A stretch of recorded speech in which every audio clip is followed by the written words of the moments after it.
My wife's affair was with her boss, but that was just the beginning. I never thought I'd be the guy writing one of these posts, but here I am. 33M, married to my wife, 31F, for 5 years, together for 8. No kids. We had what I thought was a solid, happy marriage. She works in marketing, bright, ambitious, social, the kind of person who lights up a room. I work from home in IT, more introverted, but we balanced each other out. Or so I thought. 6 months ago, things changed. She got distant, stopped initiating affection, started guarding her phone like it was a government secret. Suddenly had late-night work emergencies. I asked her if everything was okay. She told me I was being paranoid, jealous, insecure. Last month, she went on a team-building retreat for 3 days. I offered to drive her to the airport. She said she'd already booked a Lyft. Something felt off. While she was gone, I checked our shared credit card account. A charge popped up at a hotel that wasn't the one she told me she'd be staying at. My stomach dropped. When she came back, I asked about the charge. She said it was for a client dinner. I didn't push, but I started watching. That's when I saw the message. She left her laptop open one night while she was in the shower. A text notification popped up through iMessage. Can't wait to see you at the retreat. Room is booked. Her boss's name. I froze. I clicked. There were months of messages, flirting, sexting, details of meetups. Talk about me, about how he's sweet but so clueless, how she's never been more alive than when she's with him. When I confronted her, she broke down, claimed it just started a few weeks before the retreat, that it was a mistake, that she was confused. She swore it was only physical and that it was already over. I didn't believe her, but I acted like I did. 2 days later, I got a DM from a burner Instagram account. You deserve the truth. She's been lying to both of you.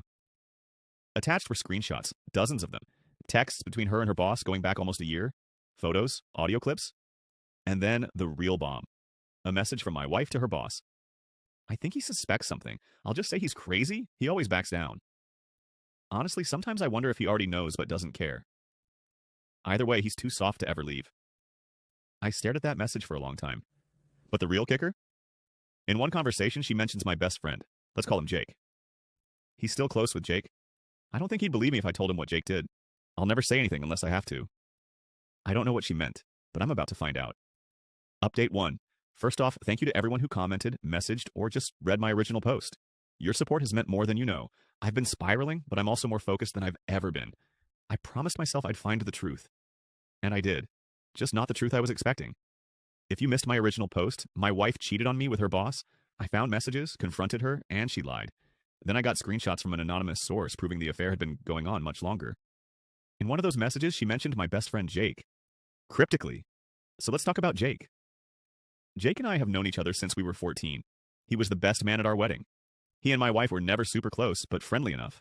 So when I saw her text about him, I don't think he'd believe me if I told him what Jake did. I started thinking, what if she wasn't just talking about him keeping secrets? So I tested him. I called Jake and said I needed to talk. We met up the next day. I played dumb, acted like I had just found out about the affair, didn't know how long it had been going on, didn't know any details.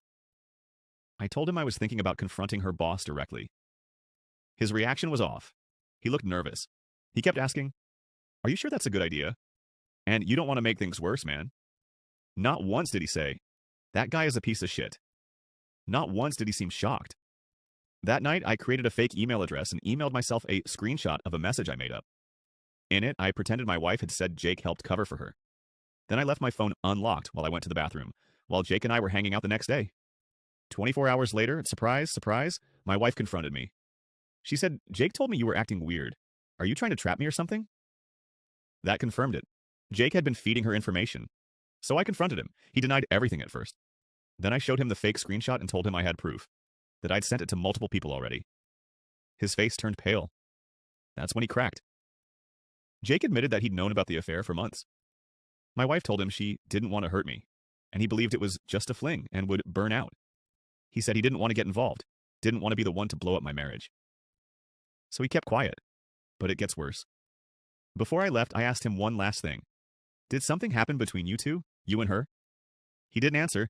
He just looked down. I don't have hard proof, not yet. But my gut says yes. And here's where it gets even more insane. I just got another anonymous message from the same burner that sent the original screenshots. This time it said, "You still don't know everything. She's lying about more than just the affair. And the baby isn't yours." The baby? I didn't mention this before. She just told me last week that she's pregnant.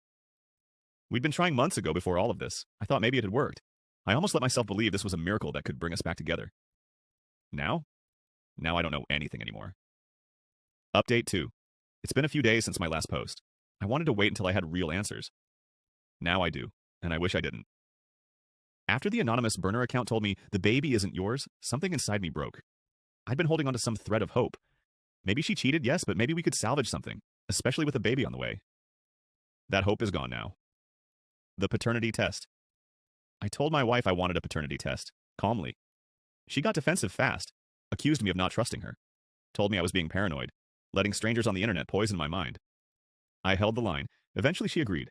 I used an at-home prenatal paternity test that compares my DNA with a blood sample from her.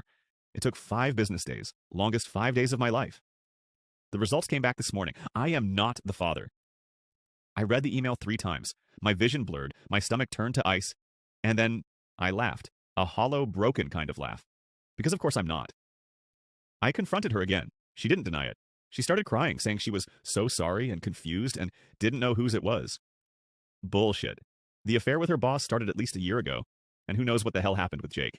I told her I knew everything, about the messages, the lies, the fact that she laughed about how I trusted her too much, about Jake's betrayal, and she just stopped crying. It was like a switch flipped. She looked me in the eye and said, "You're not perfect either. You work all the time. You stopped making me feel seen. I wanted something different. I found it. You can hate me all you want, but I'm not apologizing for needing more." That was the moment I realized I didn't even know who I married. This wasn't a mistake. This was a calculated campaign of lies, gaslighting, and emotional abuse. She wasn't remorseful. She was just pissed she got caught. The fallout. I've contacted a divorce attorney. Paperwork is already being filed. I sent all the evidence, texts, photos, and paternity results to her affair partner's wife. She responded with, "You're the 3rd husband to message me this year. I'm done." Her boss is now on leave, and rumor has it HR is doing an internal investigation. As for Jake, he's dead to me, blocked, deleted, and removed from my life. Where I'm at. I'm staying with my brother for now. I've told my family everything. They're furious on my behalf. And honestly, I'm furious too. But underneath the rage is just grief. Grief for the life I thought I had, for the woman I thought I loved, for the child that could have been mine, that I would have loved, and grief for the version of me who trusted too easily, who defended her when others warned me, who believed in forever. But you know what? He's dead now. And the man who takes his place, he's nobody's fool. Been about a month since the paternity test came back. A month since I filed for divorce. A month since the woman I planned to spend my life with was revealed to be someone I never truly knew. Since then, everything has moved fast. She moved out 2 weeks ago, took some furniture, her clothes, and the lies she told herself. I didn't stop her.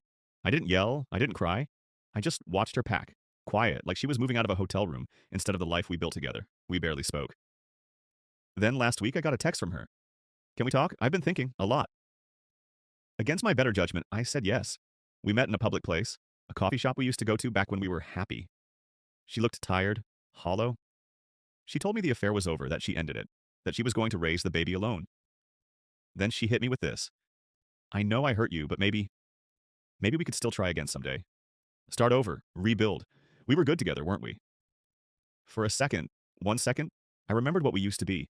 The trips, the late night talks, her falling asleep on my chest. That version of her still lives somewhere in my memory, like a ghost. But that version of her is dead. And so is the man who would have said yes. So I said this, word for word. "You didn't just cheat on me. You buried me. You lied, manipulated, humiliated me. You were willing to let me raise another man's child and pretend it was mine. That's not a mistake. That's a demolition," she cried. Told me I was being cruel. I told her, no, this is me being kind. Because what I really wanted to do was expose her to everyone she ever fooled. But I won't. Because I'm done. Done with her.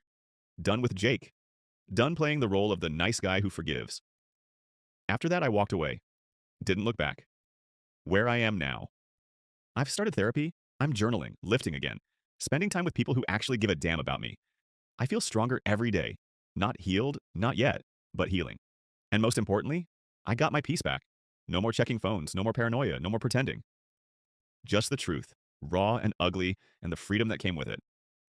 To anyone reading this going through something similar, you are not weak for loving someone who betrayed you. You are not stupid for missing them, but you are stronger than you know, and you will rise. I lost my marriage, but I found myself, and honestly, I like this version of me a hell of a lot more.